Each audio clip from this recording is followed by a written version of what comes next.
Pada kesempatan ini kita akan belajar bersama tentang materi tematik kelas 5, tema 6, panas dan perpindahannya, subtema 1, suhu dan kalor, pembelajaran 3. Burung beo, burung belibis, buah naga dimakan ulat. Tonton videonya sampai habis, semoga bermanfaat.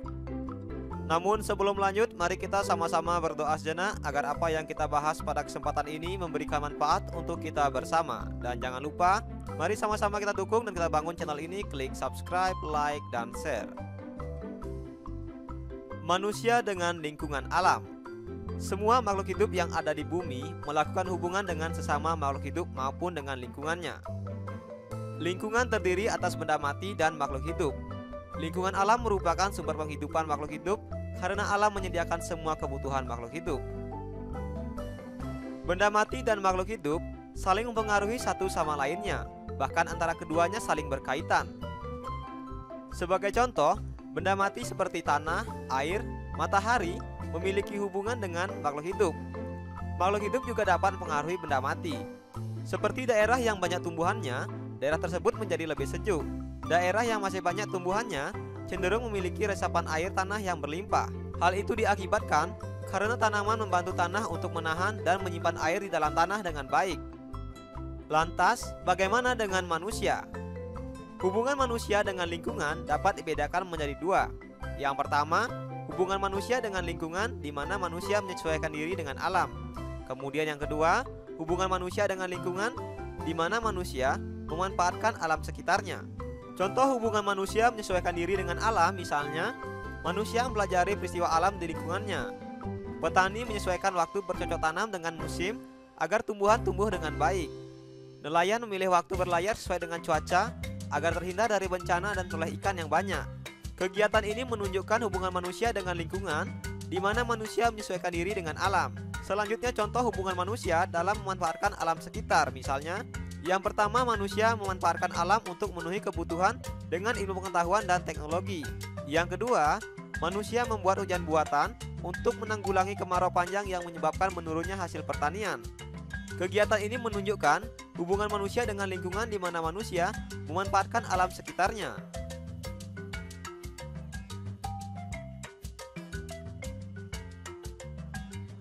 Ayo membaca. Sekarang, marilah kita baca teks yang berjudul Manusia dengan Lingkungan Alam. Semua makhluk hidup yang ada di bumi melakukan hubungan dengan sesama makhluk hidup maupun dengan lingkungannya. Lingkungan alam terdiri atas benda mati dan makhluk hidup. Lingkungan alam merupakan sumber penghidupan bagi makhluk hidup karena alam menyediakan semua kebutuhan makhluk hidup. Benda mati dan makhluk hidup saling mempengaruhi antara satu dengan lainnya, bahkan antara keduanya saling berkaitan. Salah satu bentuk hubungan antara benda mati dan makhluk hidup adalah jenis tanah, suhu, dan curah hujan di satu tempat dapat mempengaruhi jenis tanaman yang tumbuh dan hewan yang berkembang di daerah tersebut. Makhluk hidup juga dapat mempengaruhi benda mati. Contohnya, daerah yang banyak tumbuhannya akan menyebabkan daerah tersebut menjadi lebih sejuk. Daerah yang masih banyak tumbuhannya cenderung memiliki air tanah yang lebih baik dan berlimpah. Hal ini karena tanaman membantu tanah untuk menahan air dan menyimpannya di dalam tanah dengan baik. Bagaimana dengan manusia? Hubungan antara manusia dengan lingkungan alam dapat dikelompokkan menjadi dua. Pertama, hubungan yang membuat manusia harus dapat menyesuaikan diri dengan alam. Kedua, adalah hubungan yang membuat manusia dapat memanfaatkan alam sekitarnya. Salah satu cara manusia untuk menyesuaikan diri dengan alam adalah dengan mempelajari peristiwa alam yang ada di lingkungannya. Misalnya para petani harus menyesuaikan waktu tanam dengan musim hujan agar tanamannya dapat tumbuh dengan baik. Para nelayan memilih waktu untuk berlayar menyesuaikan dengan keadaan cuaca agar terhindar dari bencana dan peroleh tangkapan ikan yang sangat banyak. Manusia juga harus dapat memanfaatkan alam untuk memenuhi kebutuhan hidupnya dengan menggunakan ilmu pengetahuan dan teknologi. Contohnya, untuk menanggulangi akibat kemarau panjang yang menyebabkan menurunnya hasil pertanian, manusia mencoba membuat hujan buatan. Pembuatan hujan buatan ini tentu dengan menggunakan pengetahuan dan teknologi. Ayo berdiskusi. Sekarang, marilah kita menjawab beberapa pertanyaan berikut ini. Yang pertama, apa judul bacaan di atas? Kita lihat kembali bacaan yang sudah kita baca memiliki judul yaitu Manusia dengan Lingkungan Alam. Dengan demikian, judul dari bacaan di atas adalah Manusia dengan Lingkungan Alam. Yang kedua, tuliskanlah kata-kata kunci yang ada dalam setiap paragraf di atas. Berikut ini adalah kata-kata kunci di setiap masing-masing paragraf. Untuk paragraf 1, kata kuncinya adalah makhluk hidup, dan lingkungan alam. Paragraf 2, kata kuncinya adalah benda mati dan makhluk hidup. Paragraf 3, kata kuncinya adalah makhluk hidup dan benda mati. Paragraf 4, kata kuncinya adalah hubungan, menyesuaikan diri, dan memanfaatkan alam. Paragraf 5, kata kuncinya adalah manusia, alam, ilmu pengetahuan, dan teknologi. Nomor 3, buatlah sebuah pertanyaan dengan menggunakan kata kunci yang kamu tentukan dari setiap paragraf pada bacaan. Kemudian, mintalah temanmu untuk menjawabnya. Adapun pertanyaan yang bisa kita buat yaitu pada paragraf pertama, apa yang dimaksud dengan lingkungan alam? Pada paragraf kedua, apa hubungan benda mati dengan makhluk hidup dalam satu lingkungan? Pada paragraf ketiga, mengapa makhluk hidup dapat mempengaruhi benda mati? Pada paragraf keempat, mengapa petani harus menyesuaikan diri dengan alam? Pada paragraf kelima, apa saja contoh teknologi yang dapat digunakan manusia untuk memenuhi kebutuhan hidupnya? Nah, jika kamu bisa menulis jawabannya di kolom komentar. Nomor 4, buatlah paling sedikit 2 pertanyaan tentang bacaan yang ingin sekali kamu ketahui lebih dalam. Untuk pertanyaan ini, silahkan kamu buat sendiri sesuai dengan apa yang ingin sekali kamu ketahui. Misalnya di sini, kita ingin mengetahui yang pertama, mengapa makhluk hidup dapat mempengaruhi benda mati? Yang kedua, apa hubungan benda mati dengan makhluk hidup dalam satu lingkungan? Nomor 5, apa yang dapat kamu simpulkan dari bacaan di atas? Jelaskan isi bacaan di atas kepada teman sebangkumu. Dari bacaan di atas kita dapat menyimpulkan makhluk hidup melakukan hubungan dengan sesama makhluk hidup dan lingkungannya. Makhluk hidup juga dapat mempengaruhi benda mati. Manusia memanfaatkan alam menggunakan ilmu pengetahuan dan teknologi. Nomor 6, apa yang dimaksud dengan lingkungan alam? Lingkungan alam adalah segala sesuatu yang ada di sekitar kita. Lingkungan alam terdiri atas benda mati dan makhluk hidup yang saling berinteraksi. Nomor 7, apa sajakah interaksi yang terjadi dalam lingkungan alam? Lingkungan alam terdiri atas benda mati dan makhluk hidup. Dengan demikian, interaksi yang terjadi dapat berupa interaksi makhluk hidup dengan benda mati dan interaksi antara makhluk hidup dengan makhluk hidup lainnya. Nomor 8, jelaskanlah salah satu contoh bentuk interaksi dalam lingkungan yang terdiri atas lingkungan makhluk hidup dan benda mati. Salah satu contoh bentuk interaksinya yaitu daerah yang banyak tumbuhannya akan membuat suhu udara menjadi lebih sejuk. Nomor 9, jelaskanlah interaksi yang terjadi antara manusia dengan lingkungan alamnya. Interaksi yang terjadi antara manusia dengan lingkungan alamnya dapat dikelompokkan menjadi 2, yaitu interaksi di mana manusia menyesuaikan diri dengan alam dan interaksi di mana manusia memanfaatkan alam sekitarnya. Nomor 10, berikanlah contoh bentuk interaksi antara manusia dengan lingkungan alam yang kamu ketahui. Contoh bentuk interaksi manusia dengan lingkungan alam misalnya, para petani harus menyesuaikan waktu tanam dengan musim penghujan agar tanamannya dapat tumbuh dengan baik. Sementara para nelayan memilih waktu untuk berlayar menyesuaikan dengan keadaan cuaca agar terhindar dari bencana dan peroleh tangkapan ikan yang lebih banyak. Nomor 10, jelaskan pokok pikiran di setiap paragraf dengan menggunakan tabel. Lengkapi juga informasi penting pada setiap paragrafnya. Seperti yang kita lihat pada tabel berikut, untuk paragraf 1, pokok pikirannya yaitu hubungan makhluk hidup dengan lingkungan. Informasi penting yang kita dapat, lingkungan alam terdiri atas benda mati dan makhluk hidup. Lingkungan alam menyediakan semua kebutuhan makhluk hidup. Pada paragraf 2, pokok pikirannya yaitu benda mati dan makhluk hidup saling mempengaruhi. Informasi yang kita dapat, bentuk hubungan antara benda mati dengan makhluk hidup adalah jenis tanah, suhu dan curah hujan, mempengaruhi jenis tanaman dan tumbuhan dan hewan yang berkembang. Pada paragraf 3, pokok pikirannya yaitu makhluk hidup dapat mempengaruhi benda mati. Informasi penting dari paragraf 3 adalah daerah yang banyak tumbuhannya menjadi lebih sejuk dan memiliki air tanah yang melimpah. Hal ini karena tanaman membantu tanah untuk menahan air dan menyimpannya di dalam tanah. Pada paragraf 4, pokok pikirannya yaitu hubungan antara manusia dengan lingkungan alam.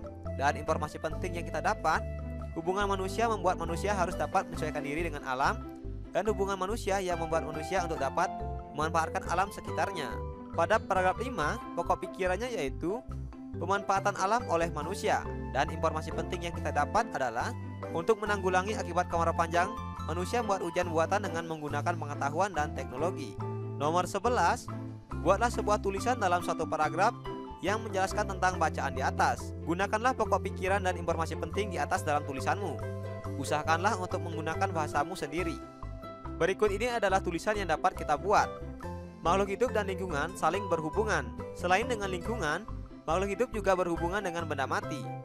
Makhluk hidup dapat mempengaruhi benda mati. Ada dua macam hubungan antara manusia dengan alam, yaitu manusia menyesuaikan diri dengan alam dan pemanfaatan alam oleh manusia.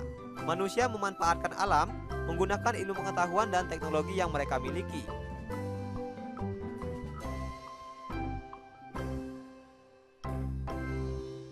Konvensi Hak Anak. Anak-anak merupakan penerus bangsa. Oleh karena itu, pertumbuhan dan perkembangan anak harus diutamakan. Akan tetapi, tidak semua anak memiliki kesempatan yang sama dalam mewujudkan harapannya. Banyak di antara mereka yang mengalami kesulitan untuk tumbuh dan berkembang dengan sehat dan mendapatkan pendidikan yang terbaik. Banyak di antara mereka yang berasal dari keluarga yang kurang mampu, yang tidak mendapat menjangkau pendidikan. Dengan demikian, hak-hak mereka terabaikan sehingga menjadi korban kekerasan. Perserikatan Bangsa-Bangsa atau PBB mengesahkan Konvensi Hak-Hak Anak pada tanggal 20 November 1989. Hal ini bertujuan untuk memberikan perlindungan kepada anak dan menegakkan hak-hak anak di seluruh dunia. Konvensi Hak Anak merupakan sebuah dokumen yang dibuat oleh Perserikatan Bangsa-Bangsa yang secara resmi memberikan hak-hak kepada anak-anak sedunia. Dokumen ini juga telah disetujui oleh semua pimpinan negara yang ada di dunia. Apa itu konvensi dan apa itu hak? Konvensi berasal dari kata konvention yang merupakan sebuah aturan yang didasarkan pada kebiasaan dan bersifat tidak tertulis. Sedangkan hak adalah segala sesuatu yang harus diterima atau didapatkan oleh seseorang. Berikut ini adalah hak yang harus diterima atau didapatkan oleh seorang anak. Yang pertama, hak kelangsungan hidup. Hak kelangsungan hidup adalah hak untuk melestarikan dan mempertahankan hidup, dan hak memperoleh standar kesehatan tertinggi dan perawatan yang sebaik-baiknya. Yang kedua, hak perlindungan. Seorang anak berhak untuk mendapatkan perlindungan diri dari diskriminasi, eksploitasi, kekerasan, dan keterlantaran. Yang ketiga, hak untuk tumbuh dan berkembang. Hak untuk tumbuh dan berkembang yaitu hak untuk memperoleh pendidikan dan hak mencapai standar hidup yang layak bagi perkembangan fisik, mental, spiritual, moral, dan sosial. Yang keempat, hak berpartisipasi. Hak berpartisipasi yaitu hak untuk menyatakan pendapat dalam segala hal yang mempengaruhi anak tersebut. Ayo membaca. Berikut ini adalah hak-hak seorang siswa. Tiap warga negara mempunyai hak yang sama untuk memperoleh pendidikan. Setiap anak yang menjadi warga negara berhak atas kesempatan untuk mengikuti pendidikan. Hal ini sesuai dengan Konvensi Hak Anak yang ditandatangani oleh pemerintah Indonesia. Setiap anak di Indonesia memiliki hak untuk memperoleh pengetahuan, kemampuan, dan keterampilan yang akan membuatnya menjadi warga negara yang mandiri di kemudian hari. Setiap anak yang belajar di sebuah lembaga pendidikan, baik formal maupun tidak formal, disebut sebagai siswa. Setiap siswa yang belajar di sekolah mempunyai hak-hak yang sama. Menurut peraturan pemerintah Nomor 28 tahun 1990, yang dimaksud dengan hak-hak siswa adalah sebagai berikut. Yang pertama, hak untuk mendapatkan perlakuan sesuai dengan bakat, minat, dan kemampuannya. Yang kedua, hak untuk memperoleh pendidikan agama sesuai dengan agama yang dianutnya. Yang ketiga, hak untuk mengikuti program pendidikan yang bersangkutan atas dasar pendidikan berkelanjutan, baik untuk mengembangkan kemampuan diri maupun untuk memperoleh pengakuan tingkat pendidikan tertentu yang telah dibakukan. Yang keempat, yaitu hak untuk mendapatkan bantuan fasilitas belajar, beasiswa, atau bantuan lain sesuai dengan persyaratan yang berlaku. Yang kelima, hak untuk pindah ke sekolah yang sejajar atau yang tingkatannya lebih tinggi sesuai dengan persyaratan penerima siswa pada sekolah yang hendak dimasuki. Yang keenam, hak untuk memperoleh penilaian hasil belajarnya. Yang ketujuh, hak untuk menyelesaikan program pendidikan lebih awal dari waktu yang ditentukan. Yang kedelapan, hak untuk mendapatkan pelayanan khusus bila mana menyandang cacat. Ayo berdiskusi. Selanjutnya, mari kita menuliskan apa saja hak-hak sebagai seorang pelajar. Seorang pelajar memiliki beberapa hak, diantaranya yang pertama, hak untuk mendapatkan pengajaran dari guru di sekolah sesuai dengan ketentuan pemerintah. Yang kedua, hak untuk mendapatkan kasih sayang dan perlakuan yang adil dan tidak diskriminatif. Yang ketiga, hak untuk mendapatkan nilai sesuai dengan hasil usaha yang dilakukan. Yang keempat, hak untuk menggunakan fasilitas sekolah sesuai dengan ketentuan yang berlaku. Yang kelima, hak untuk mengemukakan pendapat dalam rapat dan musyawarah kelas. Belajar asik, kreatif, dan menyenangkan bersama kami Sumayasa Dum Edukasi. Terima kasih telah menyaksikan video ini. Semoga bermanfaat. Mari sama-sama kita dukung dan kita bangun channel ini. Klik subscribe, like, share, dan komen. Sampai jumpa lagi dalam video pembelajaran berikutnya.